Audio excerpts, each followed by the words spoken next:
Há mais ou menos 4 meses, eu postei o vídeo Todos os Onis do mais fraco para o mais forte, nível de poder dos demônios de Kimetsu no Yaiba, e nesse vídeo eu falei uma coisa muito, mas muito polêmica. Eu parei, respirei e coloquei o Akaza acima do Doma no rank. Sim, eu fiz isso, e até hoje eu mantenho essa posição de que não errei nesse rank. E agora com esse vídeo, eu vou explicar do porquê eu acredito que o Akaza fica acima do Doma em uma escala de poder em Demon Slayer. Eu vou analisar os dois personagens por dois ângulos diferentes. O primeiro ângulo é o ângulo que eu usei para analisar naquele vídeo que gerou toda essa polêmica, que foi o nível de ameaça do Oni para os caçadores. Ou seja, o quão ameaçador esse demônio se demonstra para a humanidade. E nesse rank, o Akaza fica acima do Doma, e isso é quase indiscutível. Você vai ver e entender o porquê disso aqui já já. Mas antes de tudo, esse ângulo não se trata necessariamente de poder bruto, então ainda não pausa o vídeo, nem vai aqui nos comentários comentar ainda. Espera um pouco, fique até o final, e aí lá no final você vai dizer se concorda ou não. O outro ângulo que vamos citar aqui no vídeo é em relação ao poder do Oni, o poder demonstrado, suas habilidades em geral, ou seja, vamos analisar o que aconteceria se os dois se enfrentassem. Quem ganharia um duelo de sangue entre o Doma e o Akaza? Essa aqui é uma discussão que eu ainda não trouxe aqui no canal em nenhum vídeo. Ou seja, esse aqui é o primeiro vídeo que eu falo claramente sobre o Akaza e o Doma. Nesse vídeo, para tudo ficar bem claro, vamos entender também um pouco mais do funcionamento das habilidades dos dois Onis, seus Kekijutsus, suas regenerações, seus atributos físicos e seu estilo de evolução, ou quão rápido os dois evoluem. Então vamos começar falando sobre o Akaza, seus feitos e seus Kekijutsus.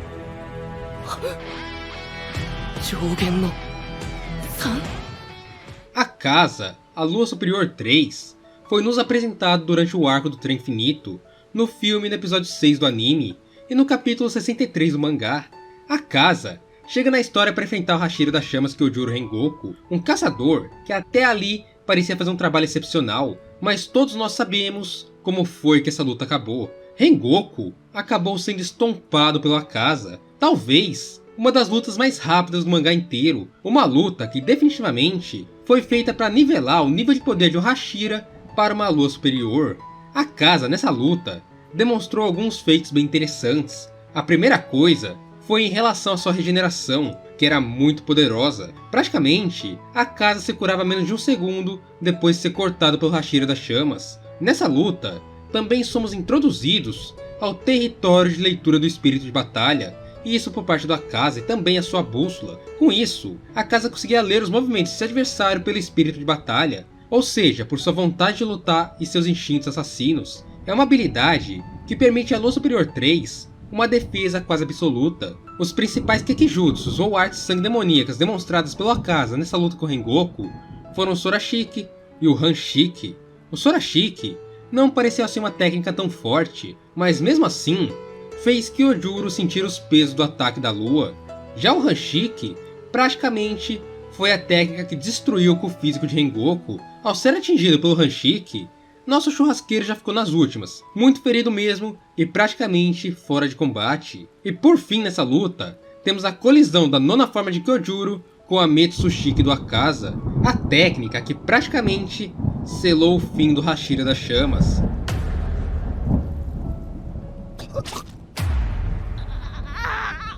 Eu só quero fazer uma observação aqui, que é para explicar que o Metsushiki não é a técnica mais forte do Akaza. Repito, a Metsushiki não é a técnica mais forte do Akaza, mas essa luta acaba não sendo assim tão relevante para os parâmetros gerais desse Oni, pois como vemos no capítulo 67, Muzan Kibutsuji estava extremamente desapontado com a Akaza, principalmente pelo modo que ele subestimou os adversários e não levou a luta a sério. O real momento que vemos o ápice das habilidades do Akaza é durante o capítulo 146 adiante, quando ele se encontra com Tanjiro Kamada e Gil Tomioka no Castelo Infinito. Apesar desse encontro começar no capítulo 146, Akaza primeiro fez um tipo de teste com o Tanjiro, sem ir com o seu máximo para ver realmente a força do caçador, e a batalha real só começa realmente no capítulo 148, quando o Oni finalmente ativa sua bússola.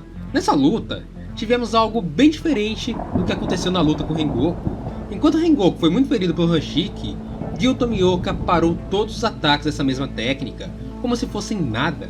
E só lembrando que que as condições espaciais dessa segunda luta eram bem mais favoráveis ao Akaza, já que o ambiente do Castelo Infinito era um ambiente fechado com pouco espaço de locomoção para os Hashiras, ou seja, não era um ambiente tão aberto como foi no Trem Infinito.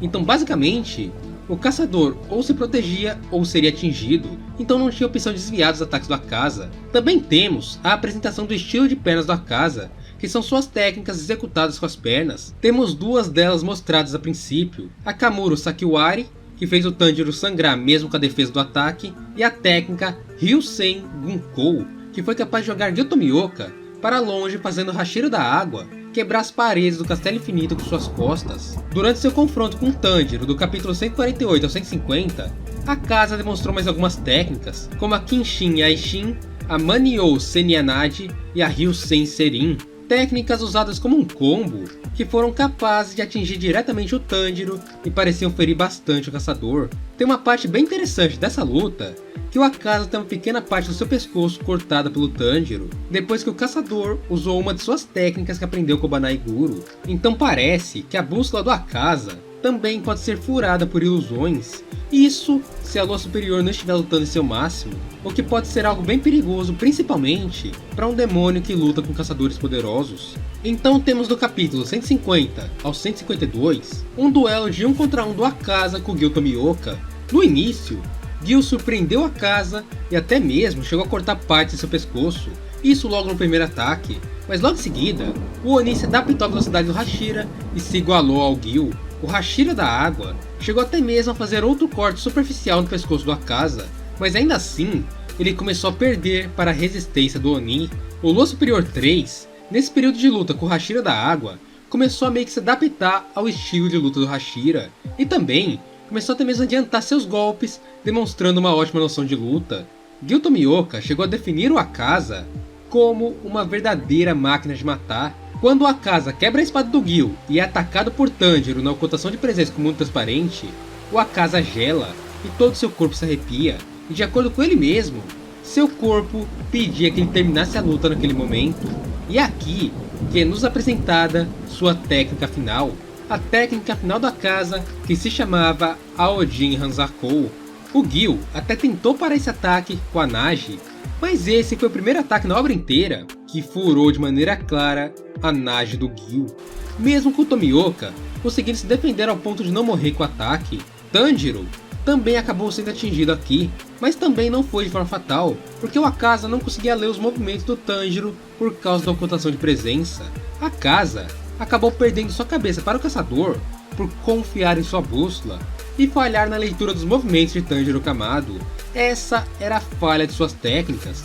Ele não conseguia ler pessoas que não tinham espírito de batalha, e por isso, usuários da respiração do sol eram muito mais que predadores naturais da Lua Superior 3. E é aqui que temos a evolução do Akaza como um demônio. Ele se torna uma criatura que não tem mais o pescoço como um ponto fraco, podendo lutar ao seu máximo mesmo sem a cabeça.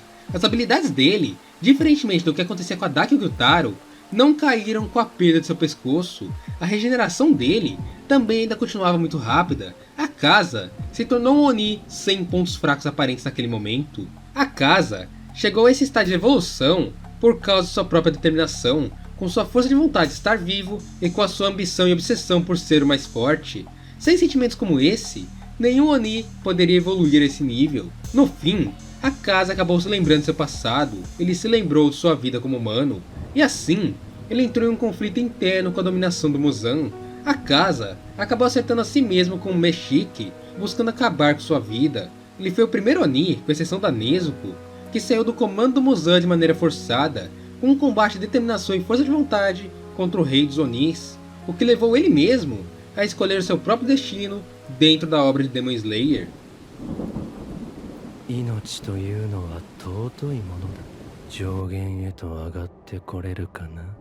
E agora, depois de vermos tudo que o Akaza nos ofereceu na obra, vamos analisar o Doma, a Lua Superior 2, e aquele que aqui nesse vídeo está sendo comparado com a Akaza.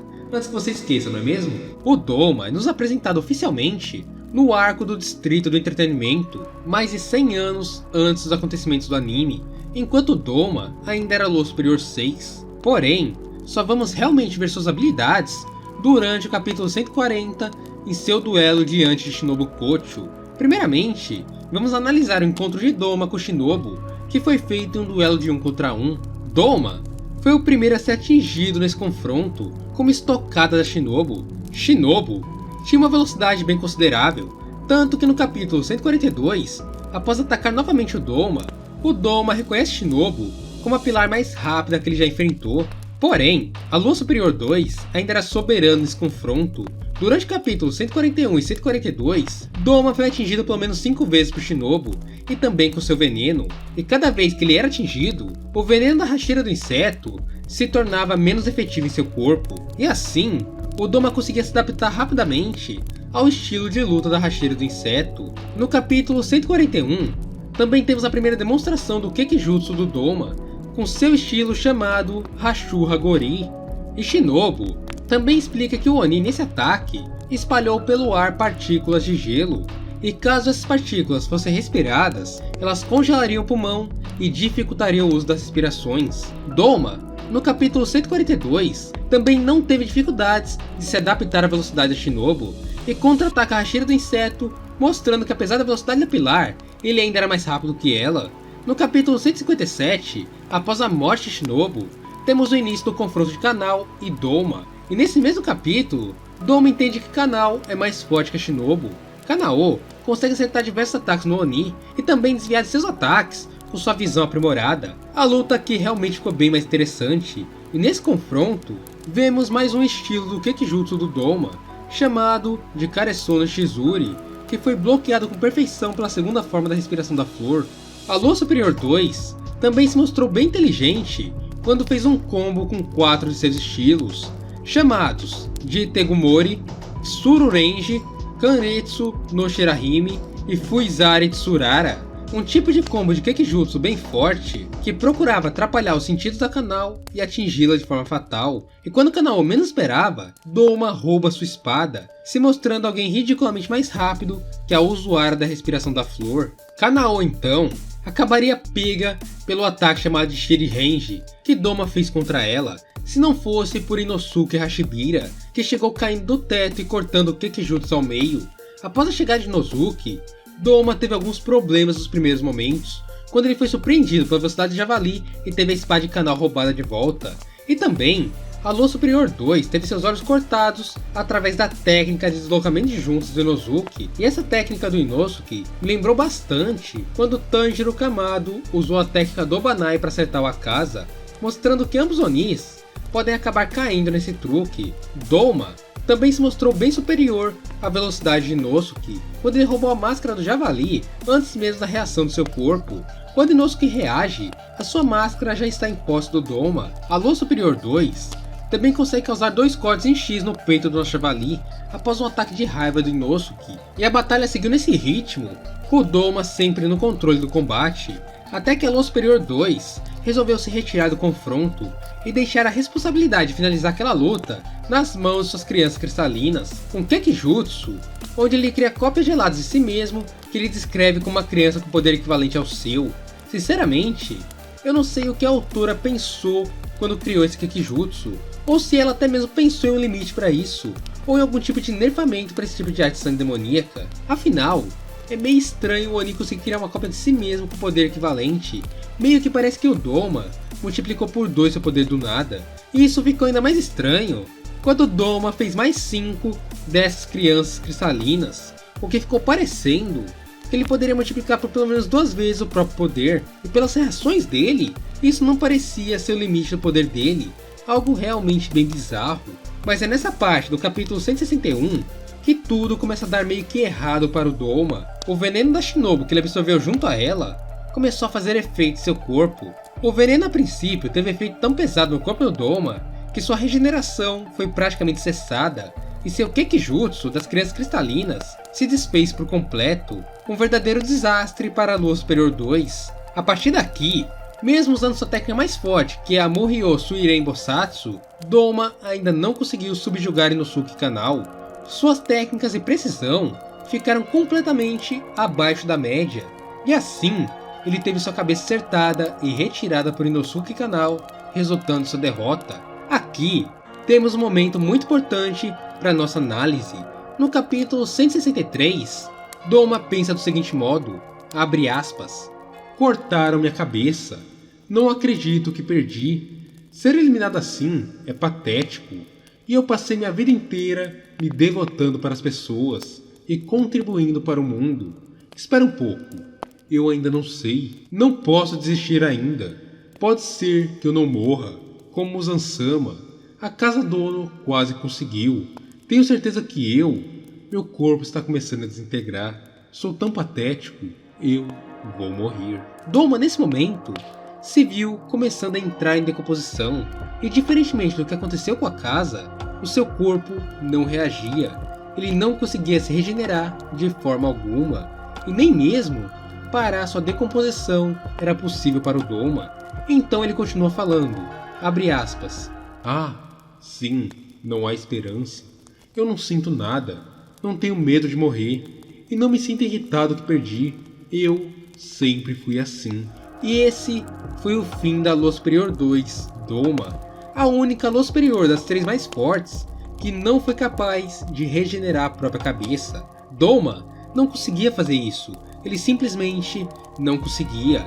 Ele não tinha força de vontade, não tinha apego à vida, não estava irritado por perder, ele só não ligava, ele era indiferente, ele não tinha motivação para estar vivo, e isso é a maior prova de que ele, como Oni, nunca em nenhuma hipótese se tornaria uma nova criatura. Ok, entendemos o que cada um desses dois Luas superiores demonstraram dentro do mangá, e agora vamos entender qual das duas luas é a mais forte. Você lembra lá no começo do vídeo, quando eu falei dos dois ângulos possíveis de analisar esses dois personagens? Bom, vamos começar olhando pelo lado de nível de ameaça do Oni. Qual dos dois Onis é mais poderoso quando se trata de nível de ameaça em Demon Slayer? A resposta é bem simples, é a resposta que eu dei naquele vídeo. O mais poderoso em nível de ameaça é claramente o Akaza, a Lua Superior 3. A Lua Superior que terminou o mangá com menos pontos fracos aparentes que a Lua Superior 2. Era muito mais difícil para um caçador matar o Akaza do que matar o Doma. Enquanto um bastava cortar a cabeça, o outro precisava ser exposto aos poderes solares. Basicamente, se o Doma era um personagem Rank S, o Akaza seria um de Rank SS, justamente por ser mais difícil de ser morto. E agora, vamos olhar pelos parâmetros de poder dos dois Onis. Em um duelo entre eles, ou seja, em uma batalha de sangue, qual deles se sairia vencedor? Doma e Akaza são personagens extremamente nivelados. Enquanto a Lua Superior 2 tem uma velocidade bem destacada, a Lua Superior 3 tem uma força bruta também bem destacada. Talvez o que diferencia os dois seja a extensão do Kekijutsu. E não, eu não estou falando de nível de poder do Kekijutsu. Ambos Kekijutsus são muito fortes. E também seria um embate bem interessante de poderes. Uma colisão dos dois Kekijutsu seria realmente uma colisão bem forte. A extensão deles que é maior. O Doma ocupa uma área maior que o Akaza. Ah, mas no capítulo 98, o Doma tomou um soco da Akaza e não mudou nada pra ele. Ele só regenerou e tudo bem. Ok, isso é verdade. Do mesmo modo que um soco do Doma no Akaza não faria nada, a Akaza também se regeneraria quase na mesma velocidade que a Lua Superior 2, se não na mesma velocidade. E também temos um segundo soco do Akaza no Doma no fim do capítulo. E aqui temos uma afirmação bem importante do Doma para o Kokushibo, onde o Doma diz o seguinte, abre aspas, eu intencionalmente não desviei do soco. E muita gente leva essa frase aqui como algo extremamente importante, principalmente para o nivelamento dos dois, mas ninguém se lembra que o Akaza não fez questão nenhuma de disfarçar que iria socar o Doma. Foi um ataque tão previsível que seria estranho uma Lua Superior forte não desviar daquilo. Temos também um segundo diálogo muito importante nessa cena, um diálogo que muita gente ignora. Então vamos lá. Kokushibo diz, não me incomoda só o fato de ele estar desrespeitando a hierarquia, mas também ele está fazendo rachaduras em toda a nossa relação subordinada. Akaza, se ele está realmente te incomodando, você deveria solicitar uma batalha de sangue para trocar de lugar com ele. Akaza, você entendeu o que eu quis dizer? Akaza então responde, entendi, vou matá-lo com certeza. Kokushibo, nesse momento, mandou o Akaza matar o Doma, e o Akaza confirmou que faria isso. Ou seja, tanto o Akaza como o Kokushibo acreditavam que era possível a Lua Superior 3 subjugar a Lua Superior 2, e o próprio Kokushibo, no capítulo 157, diz a seguinte frase: "Você perdeu, Akaza. Você não ia me derrotar. Você abriu o caminho para subir mais alto e renunciou a ele." Ou seja, Kokushibo assumiu aqui que a Lua Superior 3, com o poder que tinha naquele momento de sua morte, poderia sim superar o poder do Doma. E o próprio Doma, também nesse capítulo 157, também sentiu isso que o Kokushibo sentiu, e perguntou a si mesmo a seguinte coisa: "O quê? O Akaza Dono morreu? Eu senti uma sensação estranha agora há pouco. Parecia que ele tinha se tornado uma nova criatura." Antes da conclusão, eu quero quebrar uma fala que muitos fãs de Kimetsu espalham por aí. Muita gente diz: Doma e Akaza já lutaram. Para ser a Lua 2, o Akaza precisava ser derrotado pelo Doma. Afinal, o Akaza é uma ex-Lua Superior 2. Eu, lendo essa informação, revirei tudo que eu tenho de Kimetsu procurando por essa informação. Tudo que temos é 3 relatos de duelos de sangue, todos de Onis contra o Kokushibo, onde um desses Onis era sim o Akaza, mas isso não significa que o Akaza era a Lua Superior 2. Vamos lá. Quando o Emi está falando com o Tanjiro no capítulo 59 do Trem Infinito, ele diz a seguinte frase: "Se eu me tornar mais forte, posso desafiar os demônios superiores para uma batalha de sangue." Mas em nenhum momento o Emo cita o número do Oni, o que provavelmente significa que não havia restrição de que um Oni só poderia atacar o outro que está acima dele. Ou seja, não era necessariamente o 6º contra o 5º, o 5º contra o 4º, ou assim em diante. Podia ser o 6º contra o 1º, ou o 5º contra o 2º. Tudo dependeria da confiança do Oni para enfrentar o outro. E assim, voltamos agora ao capítulo 99 do mangá. Quando a Akaza diz que iria matar o Doma, a Lua Superior 2 diz a seguinte informação, abre aspas: "Eu me tornei um demônio bem depois dele. Eu alcancei o sucesso mais cedo." Ou seja, Doma não diz "eu já derrotei ele." Ele diz que chegou ao rank 2 primeiro que o Akaza em menos tempo. Muitas pessoas acreditam até hoje que a única maneira de um demônio subir rank é pelo duelo de sangue, mas não. Um Oni pode subir rank de várias maneiras, inclusive também pela nomeação, assim como aconteceu com a Nakimi e o Kaigaku, que foram nomeados pelo próprio Muzan como Luas Superiores, isso após a morte do Hantengo e a morte da Daki do Gyutaro. Kokushibo, no passado, matou 2 Luas Superiores, e eu acredito sim que isso aqui facilitou a caminhada do Doma no ranking das Luas Superiores. O fato é que não sabemos se teve ou não um confronto dos dois, mas tudo leva a crer que eles nunca se enfrentaram, apenas trocaram socos, igual ao que aconteceu no capítulo 98. E agora, vamos à minha conclusão. Com tudo isso de informação que apareceu nesse vídeo, quem ganharia um duelo de sangue? A resposta também é simples, eu não sei. Eu não sei. Quando 2 adversários extremamente nivelados estão no campo de batalha, não temos como adivinhar o vencedor. O mínimo deslize ou subestimação por parte de um pode gerar sua derrota. Porém, em nível de poder de Onis contra caçadores, a Akaza chegou em um patamar de ameaça maior que o do Doma. Por causa de tudo isso, o Doma ficou abaixo do Akaza naquele meu vídeo de nivelamento dos Onis.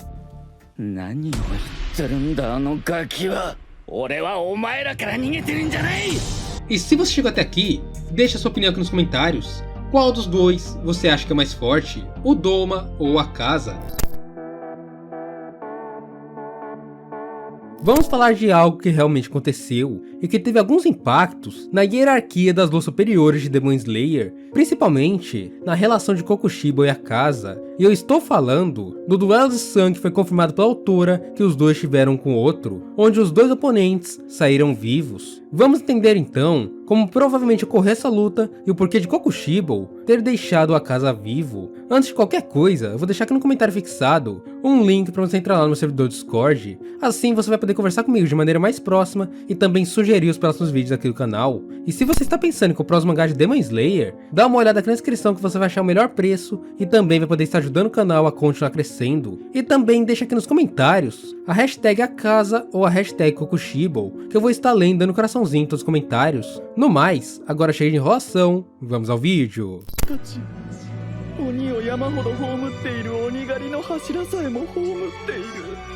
Primeiro, vamos entender o que é os duelos de sangue. A primeira vez em que ouvimos esse termo Batalha de Sangue, que foi citado na obra, aconteceu durante o capítulo 59, quando a Lua Inferior 1, Enmo, falou a seguinte frase, abre aspas: Agora, eu posso receber mais sangue do Muzan-sama, e se eu me tornar mais forte, posso desafiar os demônios da Lua Superior para trocar de lugar com eles.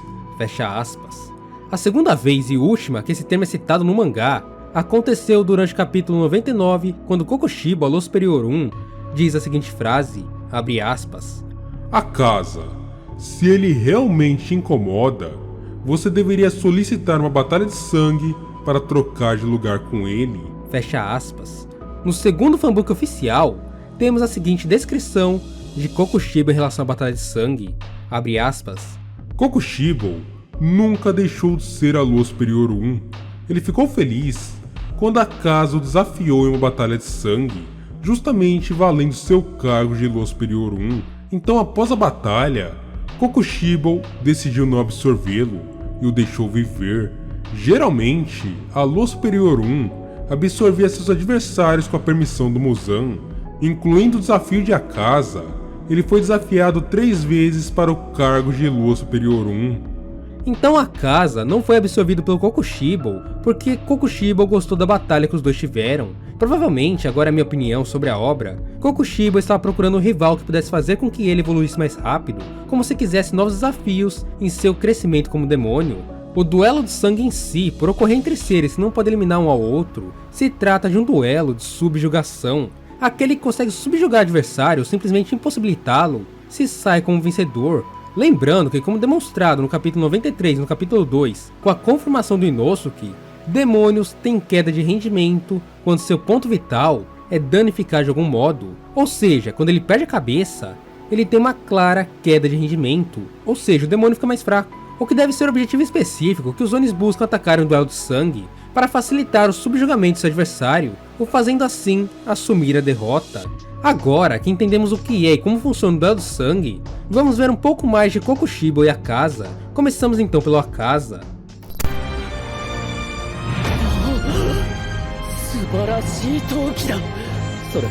Não sabemos exatamente em qual período ou passagem de tempo essa luta com Kokushibo ocorreu, e nem qual era o rank do Akasa nessa época. Provavelmente ele não era Lua Superior 2. A primeira coisa a se destacar é em relação à regeneração muito poderosa do Akasa. Praticamente, em sua luta com Kyojuro, Akasa se curava em menos de um segundo após ser cortado pelo Hashira das Chamas, então ele tinha uma regeneração bem rápida. Ainda nessa luta de Akasa com Kyojuro, somos introduzidos ao território de leitura do espírito de batalha de Akasa e também a sua bússola. Com essas duas habilidades, a Lua Superior 3 conseguia ler os movimentos do adversário pelo espírito de batalha, ou seja, por sua vontade de lutar e instintos assassinos. É uma habilidade que permitia a ele quase uma defesa absoluta, prevendo os golpes do adversário justamente por essa leitura do espírito de batalha. Os Kekijutsus demonstrados por Akasa nessa luta com Rengoku foram o Sorashiki, o Hanshiki e o Metsushiki. Esses 3 ataques acabaram levando o Pilar das Chamas à sua morte.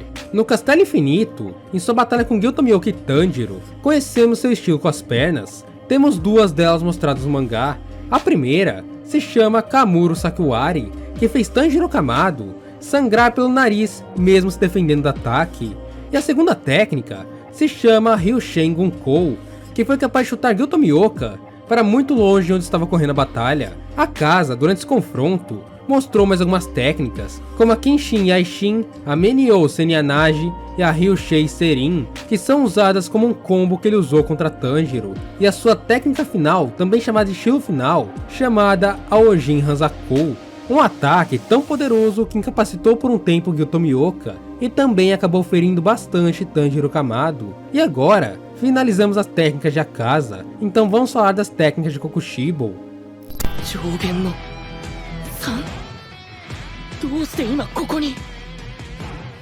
A Lua Superior 1 teve apenas uma luta demonstrada no mangá, onde ele demonstrou o máximo de suas habilidades. Sua grande batalha com Genin Shinasugawa, Muichiro Tokito, Gyomei Himejima e Sanemi Shinasugawa. Nessa luta, vemos que a Lua Superior 1, além de ser obviamente o Oni mais forte, tinha a marca do caçador e o domínio do mundo transparente, além de ser o espadachim, que usava a respiração da lua e misturava suas técnicas de respiração com o Kekijutsu. O Kekijutsu de Kokushibo são as luas sangrentas, pequenas luas com padrões aleatórios que são criados no momento de seus ataques. Por não possuir exatamente o padrão, elas cortam também de maneira aleatória. A respiração da lua de Kokushibo possui 16 formas, porém foram mostradas apenas 11 formas. A primeira forma se chama Yamizuki Yoi no Miyai e é traduzida como Lua Negra Palácio da Tarde.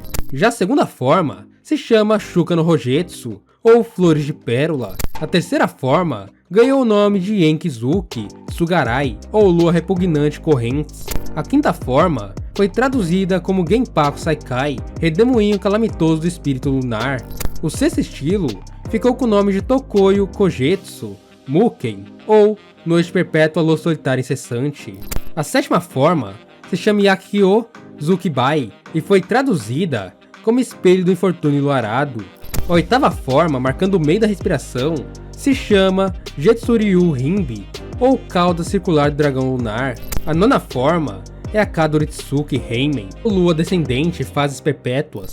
A décima forma foi nomeada de Senmenzan Hajetsu e é traduzida como Lua através das folhas de bambu. A 14ª forma se chama Kyohen Tenman Senjetsu e foi traduzida como Catástrofe Lunar Crescente Tenman. A 16ª forma e última é a Genko Katawarezuki, ou traduzida como Arco-Íris Lunar, Lua Fragmentada. Essas foram todas as formas da respiração da lua que Kokushibo usou durante a obra.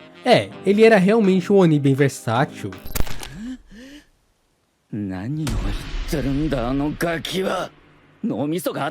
Agora, vamos finalmente falar do duelo de sangue desses dois. Muitas pessoas, provavelmente, pelo que aconteceu no Castelo Infinito durante os capítulos 98 e 99, vão falar que Kokushibo estompou ou humilhou a casa no duelo de sangue, o que é uma grande mentira. Primeiro, vamos deixar algumas coisas mais claras. No Castelo Infinito, a casa não estava focada em Kokushibo, e sim no Doma. Sua bússola de leitura de espírito de batalha também estava desativada no momento do ataque, o que significa que o Kokushibo atacou em um ponto cego e também atacou alguém que não estava com total atenção nele, ou seja, ele atacou alguém que estava desprotegido, então a casa não tinha como se defender realmente. Provavelmente um duelo de sangue mais sério entre os dois, nunca aquele movimento teria ocorrido.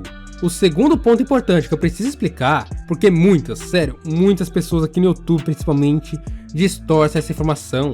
O mundo transparente não é o território divino que o acaso se refere.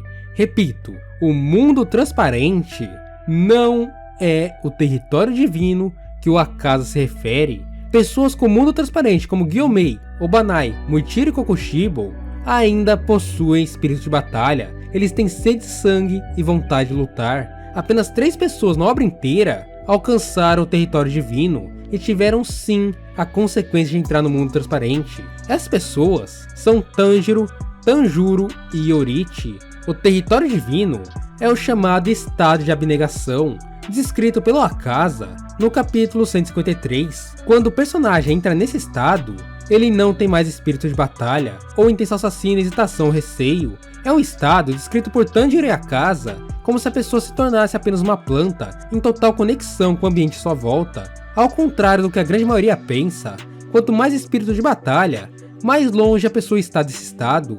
E por isso, Kokushibo não conseguiria burlar naturalmente a bússola do Akaza.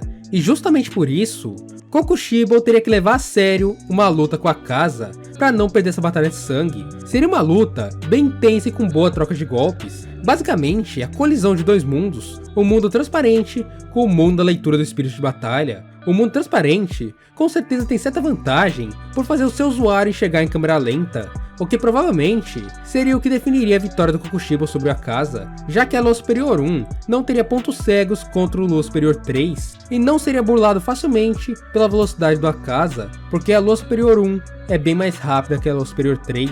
Nesse duelo de sangue, o Kokushibo provavelmente acabaria testando a força da Akaza até ver suas técnicas mais fortes, e depois iria subjugando ele aos poucos, com todas as suas técnicas, até se sair completamente vitorioso sobre a Lua Superior 3, o mesmo que ele pretendia fazer com Gyomei Sanemi antes de ser frustrado por Michiru e Genya. Então sim, Kokushibo ganhou com uma dificuldade mediana. Lógico, ele não precisou realmente suar o sentimento do Akaza, porém ele também não estompou com facilidade a Lua Superior 3. A finalização provavelmente aconteceu na forma final da respiração da Lua, por causa do combo de ataques sucessivos que Kokushibo teria jogado contra o Akaza. Bom pessoal, eu queria falar dessa luta já há algum tempo aqui no canal, porque eu acho que foi uma curiosidade bem legal e a autora meio que deixou para os fãs teorizarem o que teria acontecido nessa batalha, já que ela mesma não deu nenhum detalhe direto sobre como foi o confronto. E se você gostou e chegou até aqui, deixa aqui nos comentários a hashtag Akaza ou a hashtag Kokushibo, que eu vou estar lendo e dando coraçãozinho. No mais, obrigado por assistir até aqui, te vejo no próximo vídeo, um beijo, abraço e falou!